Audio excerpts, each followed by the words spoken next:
हो, 4 ऑक्टोबर 73 सालचं पत्र आहे. नमस्कार.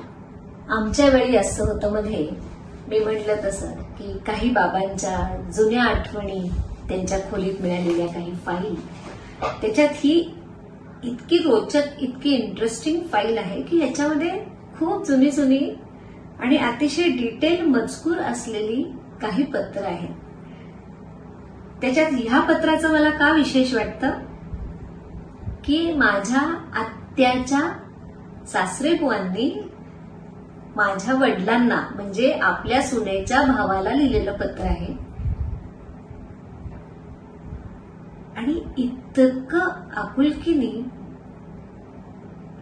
की म्हणजे असं वाटतं की ह्या गोष्टी मुलांना आपण दाखवायला पाहिजे. 4 ऑक्टोबर 73 गुरुवार 73 सालचं पत्र आहे. माझ्या वडिलांना त्यांनी खास लिहिलंय की ह्या वेळेला मी दसऱ्याला तिथे नाही, तर जयंत भाऊ तू दरवर्षी नेमानी न चुकता माझ्याकडे दसऱ्याला येतोस, पण यावर्षी मी नाही, तरी ते दसऱ्याचं पान तुझ्याकडे ठेवून घे, तुझ्याचकडे असू दे, मी आल्यावरती आपण भेटूया. दुसरी महत्वाची गोष्ट ह्याच्यात काय आहे की त्यांनी आपल्या सुनेचंही ह्याच्यात कौतुक केलंय की म्हणजे माझ्या आत्याचं नाव लता, सौ लताच मुलांचा अभ्यास करून घेते, त्यामुळे मुलांना मार्कही छान पडतात. म्हणजे ह्या सगळ्या गोष्टी, भावा बहिणीचं नातं तर झालंच, पण आपल्या बहिणीचे सासरेबुवा आपल्या बहिणीविषयी कौतुकाने पत्र लिहितात.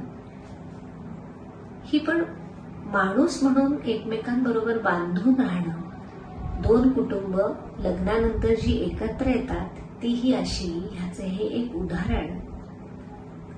म्हणजे गेल्याच 15-20 दिवसापूर्वीच आमचे रमेश काका गेले, हे त्यांचे वडील. पण इतका चोख पत्रव्यवहार जो पूर्वी व्हायचा त्याचं महत्व किती होतं, जे आज आपण व्हॉट्सअप आणि फेसबुकला टाकून ती आपुलकी मिळू शकत नाही, जी ह्या पत्रामध्ये संपूर्णतः लिहिलेली आहे. आणि हे पण लक्षात येतं की म्हणजे माझ्या आत्याच्या सासरेबुवांच्याकडे माझे आई बाबा दर संक्रांत आणि दर दसऱ्याला त्या प्रयोजनाप्रमाणे सोन्याचं पान आणि तिळगुळ घेऊन जात होते. बाकी वर्षभर तुम्ही भेटा नका भेटू, पण ही गोष्ट त्यांनी आयुष्यभर पाळली. आणि त्याचं हे द्योतक बघा की आज त्यांनी आठवणीने हे पत्रव्यवहारात मेन्शन केलेलं आहे की तू दरवर्षी येतोस बरं का, पण ह्या वर्षी मी नाहीये. आपली कुणाला तरी आठवण येणं त्या दिवशी, हे वेळ पाळून दरवर्षी नेमानी करणं किती महत्वाचं आहे. आणि मग वेळ पाळणं किंवा त्या ऑकेजनला आपण तिथे अवश्य उपस्थित राहणं, ही गोष्ट आजच्या काळाला सुद्धा तशीच अनुसरून जर करता आली, म्हणजे आपल्या घरी आपण गावाकडनंही जात नाही, कमी जातो, पण त्या वेळेला आपण आपल्या घरी त्या उत्सवांना, त्या सणवारांना असावं, त्याचं हे द्योतक आहे. आणि म्हणून मला आज हे पत्र तुमच्याबरोबर शेअर करावं असं वाटलं. खूप छान वाटलं मला हे पत्र वाचून, खूप आनंद झाला. नमस्कार.